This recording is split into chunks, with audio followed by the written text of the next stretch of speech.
Hello everyone and welcome to another episode from the Paperhats Survival Multiplayer server. My name is Glitch. Well, before we dive into today's project, I did want to mention the results of the build contest that occurred last episode. And I was a little bit surprised, but I actually won first prize. And I have to say, that was a real shot in the arm for me because building is one of the areas of this game that I really struggle with. And I'm glad I had the chance to be a part of the contest, and I'm looking forward to future contests, whether they happen in this season or in future seasons. But for today, we are going to be working on getting this base a little more secure. Now, one thing I have come to the conclusion of is that I cannot be everywhere at once. And though Patches is a great guard cat, she's not the greatest security. What's she gonna do? Cute them to death? So I've decided to establish a neighborhood watch here at our plateau. Now I'm gonna need some help with that. Which is where these fine folks come in. You see, not too far away from our base, there is a village here in the savannah. But whether these guys know it or not, they are in great danger. You see, whether these people know it or not, we fly up to this plateau and kind of covertly scope out the area. Very quickly, we will see that our village has some neighbors, and not of the friendly type. So before these folks wind themselves up in danger, I think I want to offer them a safer place to live and also the opportunity to start a new community. Okay, folks, if I could have everyone's attention, please. So you guys are in great danger, and I am here to help you if I can. I'd like to offer you a brand new home. There are work opportunities available, and if any of you have professions you want to keep, you can totally keep them. But I'd like to invite you to live at the Savannah Plateau. What do you folks think?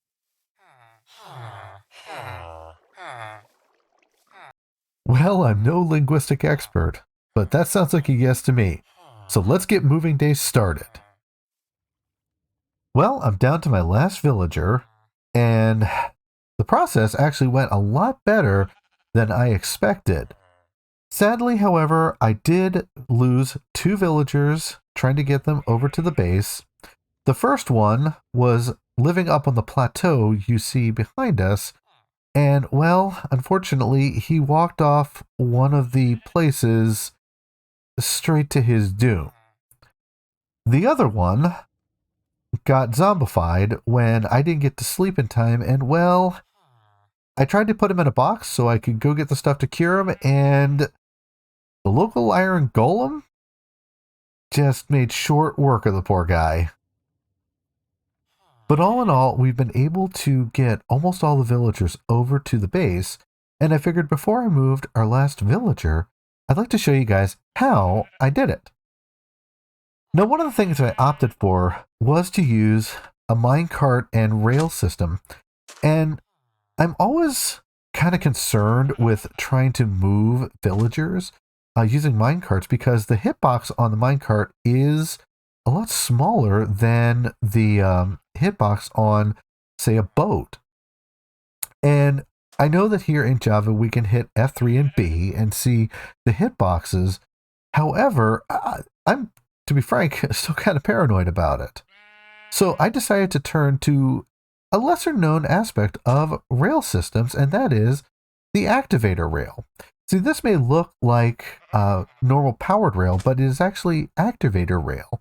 And one of the principles of activator rail is while you can do things like prime TNT if TNT is in the minecart, or you can lock a hopper in the minecart, another aspect of activator rail is the fact that if a minecart with an entity goes over it, it kicks the entity out of the minecart, making it so that you can go ahead and move them safely. So for our last villager, I've got him in a minecart already, and I basically did the same thing with everyone else. Just ran around the village. I kind of corralled them in their houses, and then put them into minecarts so we could easily move them. But let's go ahead and get this last fella in there before we run out of daylight, and knock the door down, put a little more rail. And basically, so what we're going to do is just kind of push him until he actually winds up on the rail. Oh, on the rail. Come on the rail. And then basically all I have to do is kind of push him along till he hits that last piece of powered rail. Yep, and he's away. He goes through. And before I can even get through the fence gate, he's already in the nether. And because the activator rail here kicked him out and he went into the portal, go ahead and collect that. Now, if we come to the other side of the portal, I left a minecart running back and forth here, and there's not a ton of room here, but basically it just runs back and forth, so go ahead and turn that off. And then because powered rail, when it is not powered, actually forms as almost a braking system. The villager winds up stopping there, and then all I have to do is break out a couple of pieces of rail. We can change the direction of the track. Let's go ahead and send him on his way. Hey, wait for me!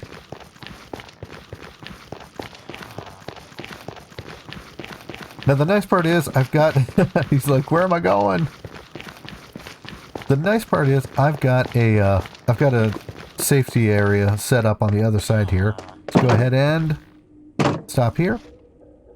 And now basically what stopped him was there's a piece of powered rail here that is turned off. And then let's go ahead and hop down a couple of pieces of netherrack. And then all we need to do is turn on the powered rail, give him a gentle little push, boop, and then that goes through. Now they're not always too jazzed about it, but thankfully he walked right in. And then on the other side of the portal,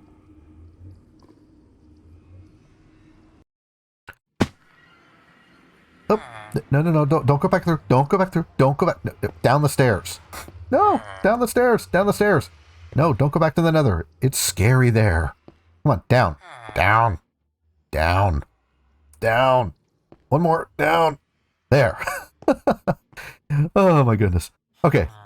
Then I've had a minecart running back and forth here to basically catch him when he got here. Let's go ahead and collect that up.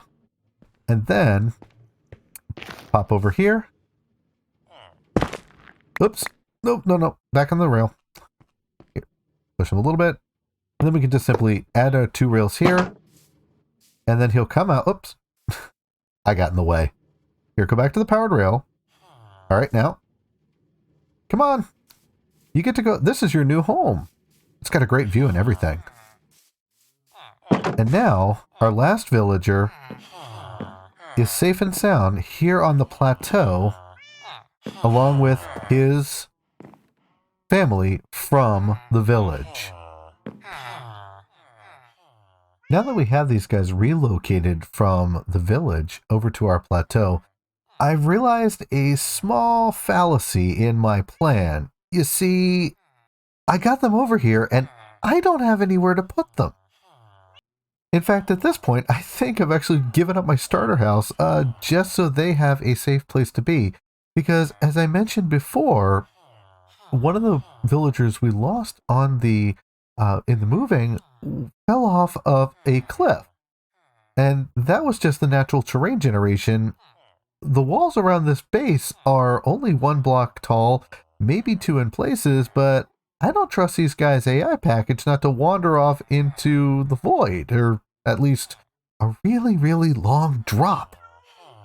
So I think for now, I'm going to leave these guys in my starter house where they are safe and sound, and I'm going to go ahead and put together kind of a town hall, a place for the community to get together, talk, trade, and start building a better community here on the plateau. So let's get started.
And we're back, and I hope you enjoyed the time lapse.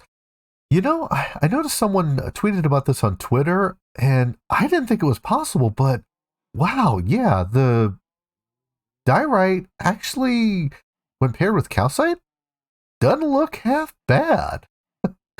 I never would have thought, but hey, new materials, and I think it looks pretty good. That being said, though, now that we have our community hit center, let's go ahead and take a second and look around at our new Hall of Commerce. Now, here on the outside, I went ahead and I didn't want to go with a giant trading hall with every kind of villager you can imagine because, well, to be frank, we've got a shopping district for that. But I wanted some of the basics, and I left two of our villagers over here in a villager breeder. And I mean, this thing is a very basic villager breeder. In fact, I don't know if I'll keep these guys in here long term, but the way it works is simply you come in, and I left myself a door that they can't get out of, and I forgot to put scaffolding, and 1, 2, come up, 1, 2. I can come over here, I can toss them some food, they will in turn breed, and then our little babies, grab that, our little baby villagers come down into a water stream, and though I love redstone, I'll be honest, this villager breeder was the hardest project I have ever done in Minecraft.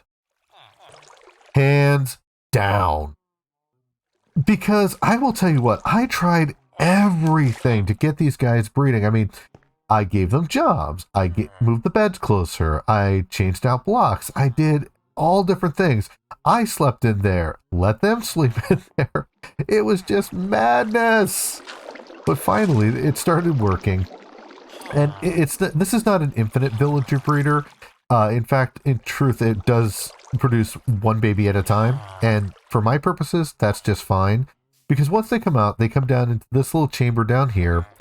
And this is not the fanciest thing in the world because honestly, I actually have to remove this block of glass for the baby to wander out, get picked up by the minecart, and then they come up here, I swap the tracks around, and then we take them over to our side entrance to bring them into the Hall of Commerce. And for the Hall of Commerce, like I said, I really don't want to have a giant trading hall. I just want some of the basics. So I've got kind of 4 areas set aside. And also I decided to use this for some parts of a Minecraft base that I frankly feel every base should have, but there's not really a place to put them. So on this side, we have our farming area, and that's because we have a couple of villagers over here who will either produce easy emeralds, or they'll produce something stable that I want. For example, I like to go with shepherds because, frankly, wool farms are super easy, and you can just get emeralds from these guys pretty quick. And like I said, just with the 6 sheep we've got over on the other side of Harbor Light, I've already got both of these guys into the 2nd and 3rd level, and that's with just the wool I've got from swapping out a couple of sheep to those primary colors. I also wanted to have a couple of farmers because, well, to be frank, though I'll probably keep the cow crusher for the leather and maybe the steak, golden carrots are about the best food you can get in Minecraft, so yeah, I'm going on the golden carrot diet. But I think I want to get one more of these guys, one more farmer so that I can get them, get more golden carrots whenever I need them. And also you can sell any produce that we get along the way. On the other side, we're going to have the industrial area, and for this purpose, I wanted to go ahead and have backup tools and gear. And so basically my plan was to have an armorer, a toolsmith. He's a little hard to see because I think I'm going to move his profession block over one so you can actually see it. But a toolsmith. And, oh, hey, the last baby I moved in here grew up. So let's go ahead and close that off. And we'll go ahead and give you a job. And you can be the weaponsmith. And last up, I'm going to go for a Fletcher. The main reason for this is if I die and lose stuff, once you get all these guys up to their top tier, they're trading you decent gear. You may have to unenchant it, but then again, on the server we have pop-up books, so any enchantments I want, I can go after with a few diamonds. The last thing I put in down here was a little bit of storage, because we had this area under the stairs, so I basically just left some chests for different items that we can just easily trade for emeralds, like iron for most of these guys, and also the zombie flesh. We'll get to that in a second. But that's kind of the downstairs, and I will probably decorate this a little bit more. I haven't really decided how I want to do that just yet. But if we go upstairs, we come to kind of the the more academic and mystical side of things, i.e., we've got a couple of we've got one cleric right now. He was actually already, I must have stopped at that village sometime in the past, because this particular cleric did not lose his profession when I moved his profession block. The same with one of the farmers, and I believe the armorer. Yes, the armorer kept his job too. But anyways, this guy will trade rotten zombie flesh, which, to be honest, I don't want to know what they do with it.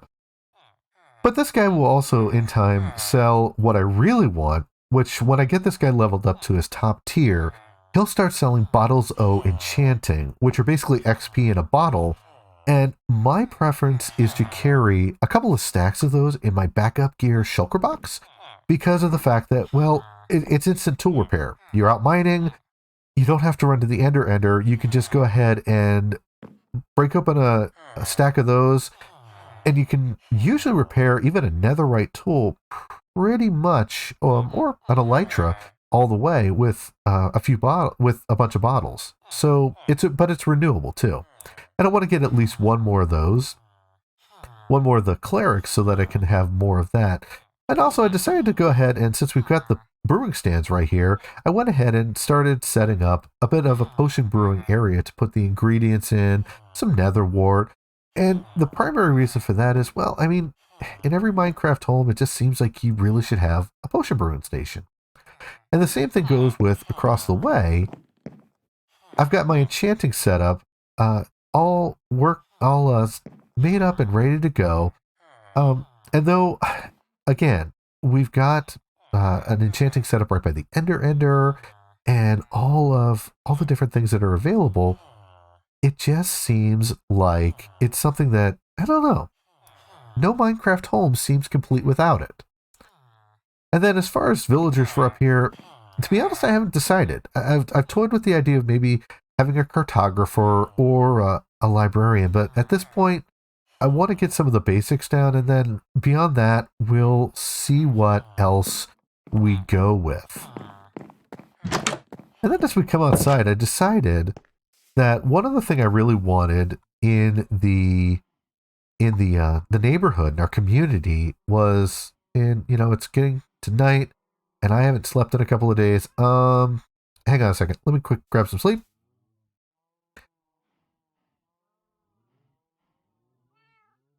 There we go.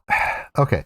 So I wanted to set up an area with a bell, and the reason for that is Slice Lime did a really fascinating video about farming the wandering trader. Words I thought I would never say in Minecraft. But anyhow, he did a fascinating video about how to farm the wandering trader. Apparently it was originally a challenge that he accepted on his SMP, the Legacy SMP. But the thing of it was, it actually makes some sense now because of the fact that there are some 1.17 blocks that are only available if you buy them from the Wandering Trader. And apparently one of his mechanics is, if there is a bell in your area, the wandering trader will automatically pathfind to the bell straight away, making it a central place that you can basically buy those resources from him when he shows up at your base. And I actually tested this for a little while. I hung this bell that I bought over on the other side of the villager breeder and just left it there while I was both gathering the materials for the Hall of Commerce and also doing the build itself.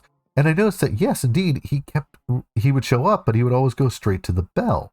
So, again, not that I really want the wandering trader wandering around my base.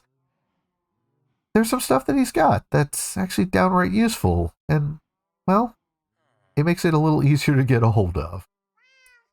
Now, off camera, I also took the time to go ahead and set up, make all of the walls here around the start of our castle, fly up here to Harbor Light, all of the walls at least 2 blocks tall, because while we've got the start of our neighborhood watch in progress, we've got the Hall of Commerce where the guys can, the villagers can go ahead, and I actually wanted some signs. Did I leave any of those over here? Doop. No. There we go. While our villagers here in the Hall of Commerce are going to be on the lookout for any suspicious characters, we also have our neighborhood watch HQ right here in the center of everything. So that gets us started on having a community, but I think there's something else that might be just a little bit helpful. So let's take a quick trip, shall we? Here, puppy, puppy, puppy, puppy. Here, puppy, puppy, puppy, puppy. Here, puppy. Aww, on the first try too. Well, I guess we have a little friend, and I think you're going to be part of our community and part of our security. So, you know what? Since you just decided to be part of our little home, I think I'm going to give you the best and most loyal name a dog can have. So, welcome to the party, K9. All right. So, well, that was a lot easier than I thought. Ready to head for home? All right. Let's roll. Okay, so now that we've got our community set up, we've got our neighborhood watch going, we've got our faithful canine companion, and our vicious and sweet guard cat. I think the only thing left that I'd like to do today is add in one last piece of security. So let's go ahead and hire some help. And I think we're going to have one of you guys, and you are going to be the day guard. And then over here on the other side, up. We're going to go ahead and over here have the night guard. Perfect. So we got day and night covered. All right. And hopefully this will help our little community be a safe and good place for our villagers and ourselves to live. Because, yeah, this lever won't blow up the sidewalk. Like tech. No, it will not. But you know what? I'm going to leave that. Just for fun. Oh my goodness. But it's good to see our little community is coming together and starting to become less of a lonely plateau and more of a home. And speaking of homes, I think now it might be time to consider working on a house for me. Because, well, while I've given the villagers a good place to live and we have the Hall of Commerce, yeah, right now, I don't have a house.